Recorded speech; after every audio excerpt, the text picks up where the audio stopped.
Hello everyone, today I'm very excited to show you a technique that I implemented in my piano roll. The idea of this technique is that independent of how many times you've created music before or whether you have not created music before at all, it would be still fun to use it and it would lead you somewhere interesting. My piano roll project, if you haven't seen any of the stuff I've done before, it's about enabling musicians or users in general to create music outside of the Western tuning systems.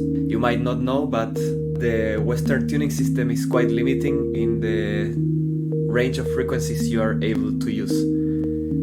In most of the digital composition systems in the computer and in all the keyboards and guitars, it's really difficult to compose music in any other tuning system than the 12 tones that we use in the West. And it's actually kind of likely that you have never heard music that is tuned in any other way than the 12 tones equal temperament. I think it's such a missed opportunity that we limit ourselves only to these 12 notes when there's so much interesting harmonies that could happen if we used some other frequencies than these 12. And by the way, the 12 tones equal temperament is not perfectly harmonic. So as music listeners in our culture, we just got used to this in harmony and we take it as harmonious when it's actually not true. If you play, for example, a C note and a E note, which are supposed to be harmonic, you're gonna notice that there's this ever-drifting pattern between the two. And they generate together what we call an interference. If they were perfectly harmonic, they would not generate said interference, but the two sounds should somehow melt together. So here's the main user interface. We have this sort of grid here. We have some buttons that might remind you of a media player on the bottom. This is called transport. If you move the mouse around in the grid, you're gonna notice that there's this pencil icon and this little circle. And if you click on the grid, it's gonna create a new instance of that circle that stays there. Also, if you click on the grid and then drag the mouse to the right, it's gonna create a sort of rectangle. So you can create a few of these notes at random spaces. And when you press the play button, it should play a small out-of-tune melody.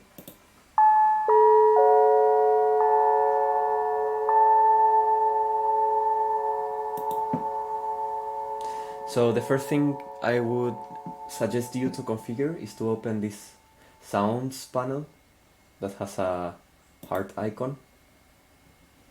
Change the synth by pressing on the right arrow until it says sign. It should be the following one from the one selected by default. And also I would, if you get this master effects section, I would reduce the level of the wet level, and you can do so by dragging this sort of slider here.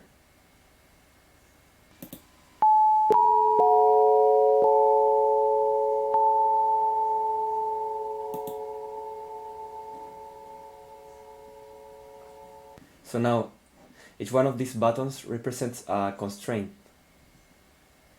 And the constraint, what it does, it only lets you put notes in certain places in the timeline so that they are gonna be mathematically related one to another.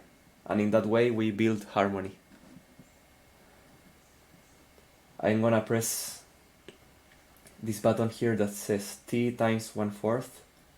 That's gonna only allow me to put notes on fourths of a time unit so that the timing is in order.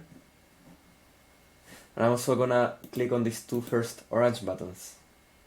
These two orange buttons, they only allow me to create notes that are factors of one another. So I can create a first note, and the second note is only gonna be allowed to be one fraction or one factor of the first note that I have written down. So I suggest you to create perhaps three of these circle notes here.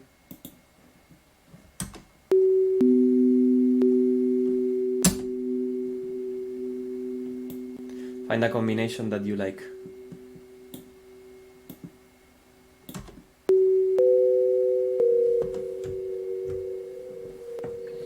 Now I'm gonna press the L key, and that's gonna bring me to the loop mode. When I'm in the loop mode, I'm only gonna be able to create and edit loops.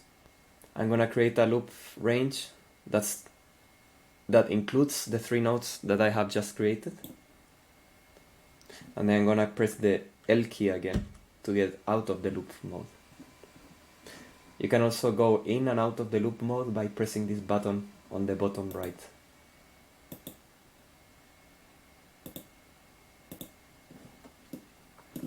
Now that I've created a loop, when I start the playback, it's gonna start repeating this loop range infinitely.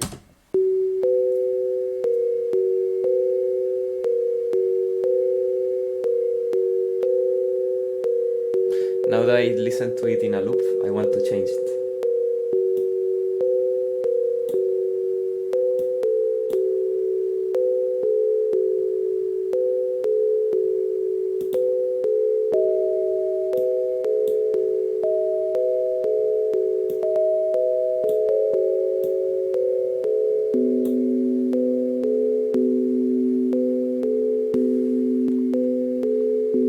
Now, before making this composition too complicated, I want to show you one additional thing. If you click this small button here that when you hover it says copy to the right, it's gonna duplicate this loop and its contents, and then the playback is gonna follow to that next loop. In that way you can keep the simpler copy at the beginning, and then in the new copy you can start adding more complexity to it.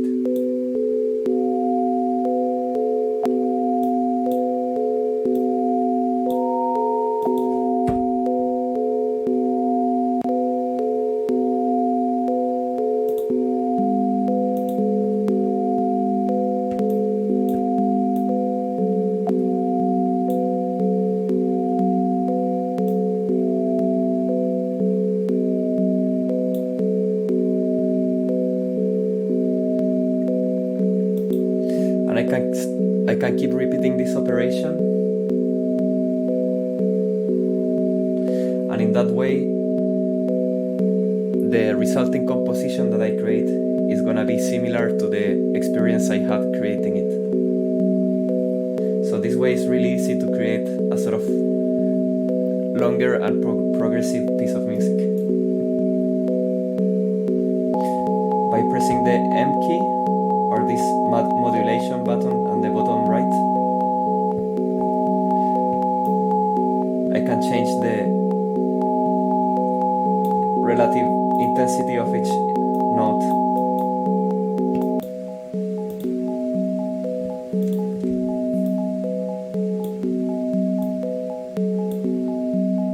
I just duplicated this loop and I made a loop of double the length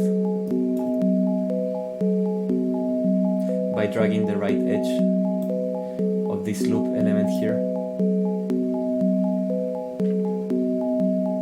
And that way I can create a more interesting loop that lasts longer.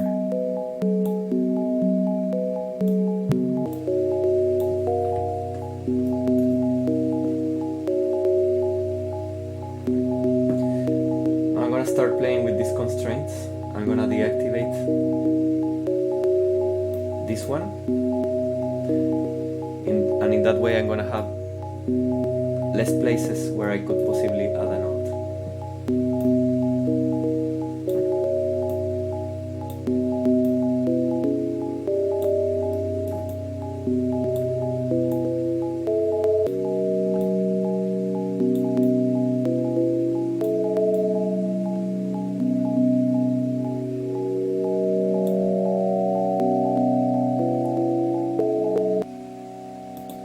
I'm gonna delete this last loop because this is a sort of ending. I don't want it to repeat.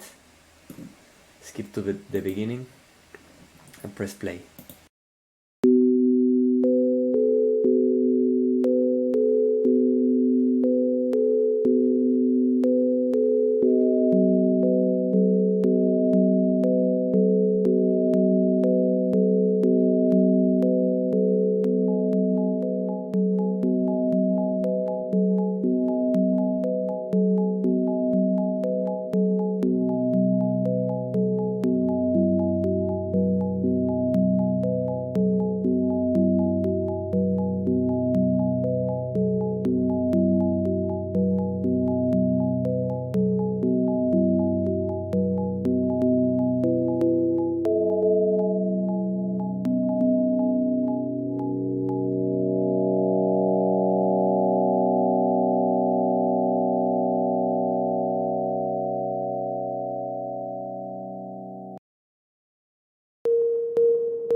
Hey, I hope this video inspired you to create something new. I hope that you don't reach to the end of this video, but rather went to this web experiment and started playing on your own.